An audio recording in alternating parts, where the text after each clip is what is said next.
You, John Fitzgerald Kennedy, do solemnly swear I, John Fitzgerald Kennedy, do solemnly swear that you will faithfully execute the office of President of the United States that I will faithfully execute the office of President of the United States and will, to the best of your ability, and will, to the best of my ability, preserve, protect, and defend the Constitution of the United States. preserve, protect, and defend the Constitution of the United States. So help you God.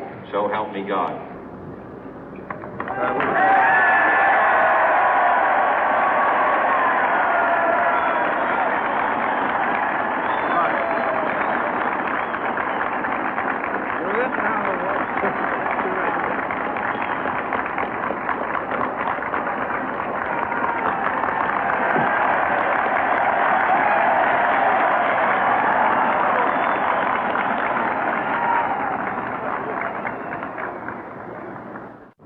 Vice President Johnson, Mr. Speaker, Mr. Chief Justice, President Eisenhower, Vice President Nixon, President Truman, Reverend clergy, fellow citizens.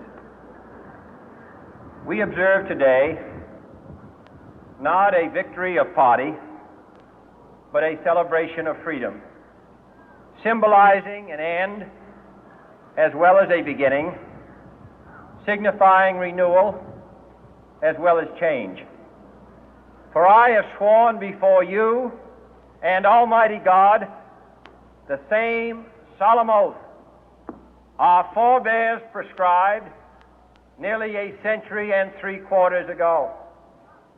The world is very different now, for man holds in his mortal hands the power to abolish all forms of human poverty and all forms of human life. And yet the same revolutionary beliefs for which our forebears fought are still at issue around the globe.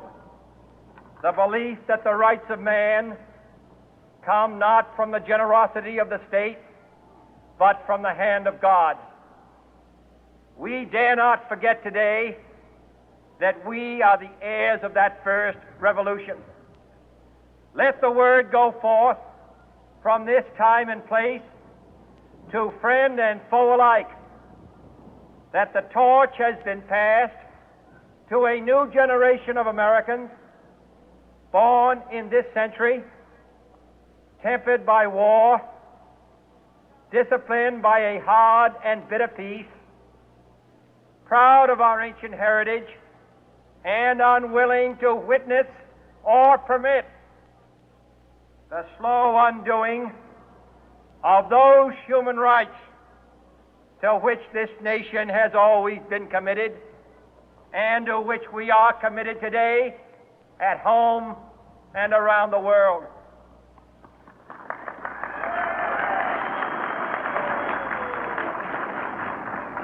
Let every nation know, whether it wishes us well or ill, that we shall pay any price, bear any burden, meet any hardship, support any friend, oppose any foe to assure the survival and the success of liberty.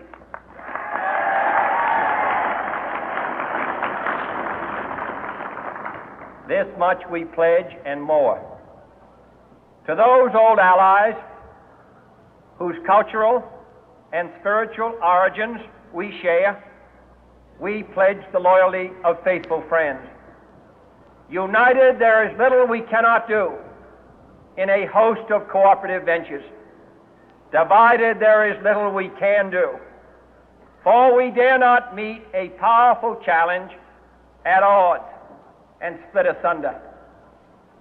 To those new states whom we welcome to the ranks of the free, we pledge our word that one form of colonial control shall not have passed away, merely to be replaced by a far more iron tyranny.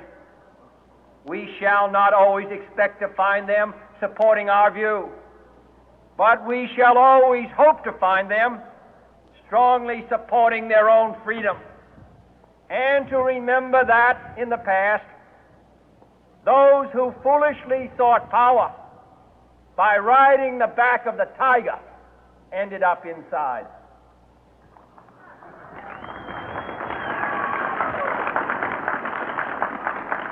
To those people in the huts and villages of half the globe struggling to break the bonds of mass misery, we pledge our best efforts to help them help themselves for whatever period is required, not because the communists may be doing it, not because we seek their votes, but because it is right. If a free society cannot help the many who are poor, it cannot save the few who are rich.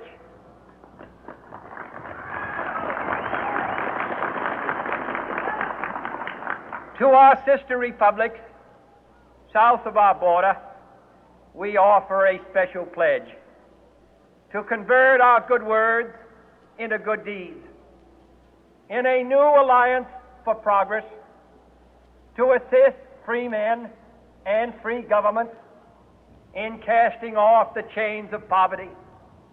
But this peaceful revolution of hope cannot become the prey of hostile powers. Let all our neighbors know that we shall join with them to oppose aggression or subversion anywhere in the Americas. And let every other power know that this hemisphere intends to remain the master of its own house.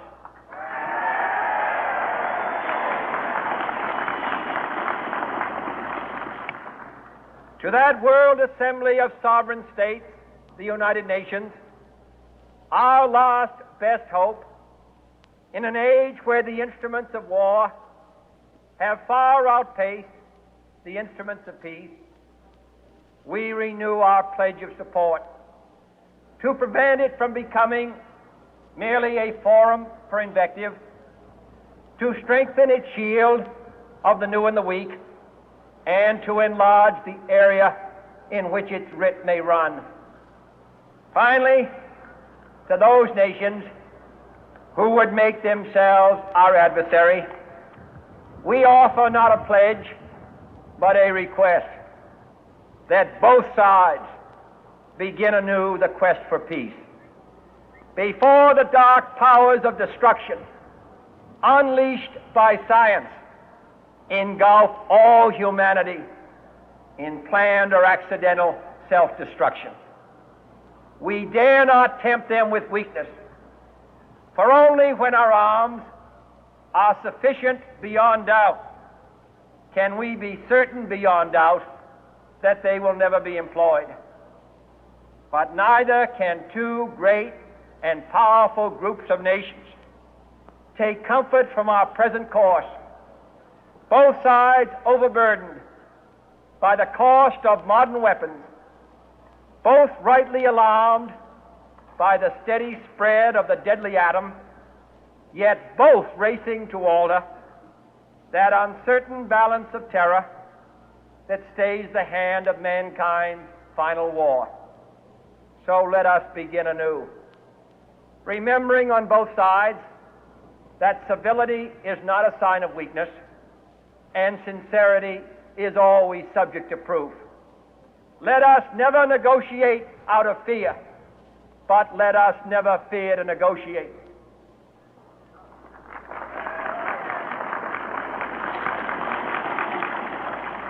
Let both sides explore what problems unite us, instead of belaboring those problems which divide us.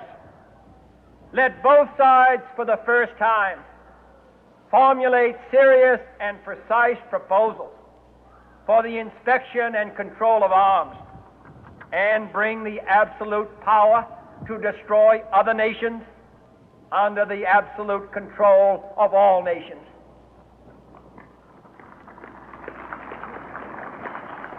Let both sides seek to invoke the wonders of science instead of its terrors.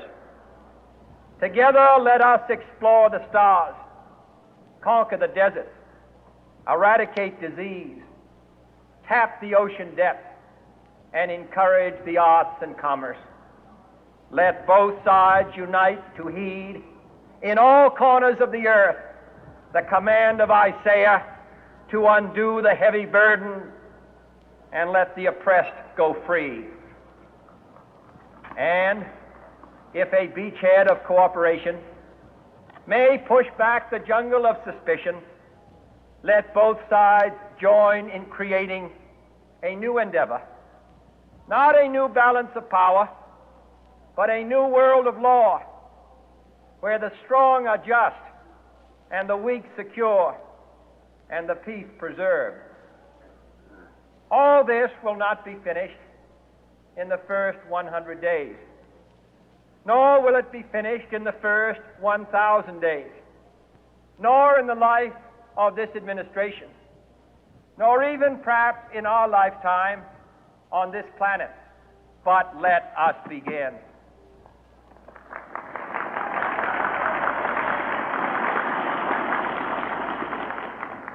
In your hands, my fellow citizens, more than mine, will rest the final success or failure of our course. Since this country was founded, each generation of Americans has been summoned to give testimony to its national loyalty.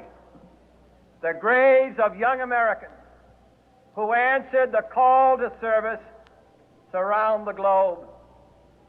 Now the trumpet summons us again, not as a call to bear arms, though arms we need, not as a call to battle, though in battle we are, but a call to bear the burden of a long twilight struggle, year in and year out, rejoicing in hope, patient in tribulation, a struggle against the common enemies of man, tyranny, poverty, disease, and war itself. Can we forge against these enemies a grand and global alliance, north and south, east and west, that can assure a more fruitful life for all mankind? Will you join in that historic effort?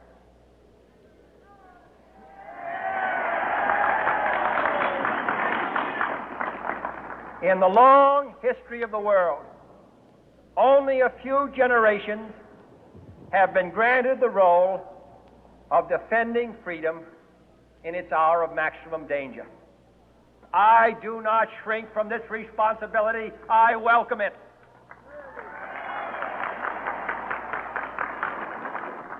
I do not believe that any of us would exchange places with any other people or any other generation. The energy, the faith, the devotion which we bring to this endeavor will light our country and all who serve it. And the glow from that fire can truly light the world. And so, my fellow Americans, ask not what your country can do for you, ask what you can do for your country.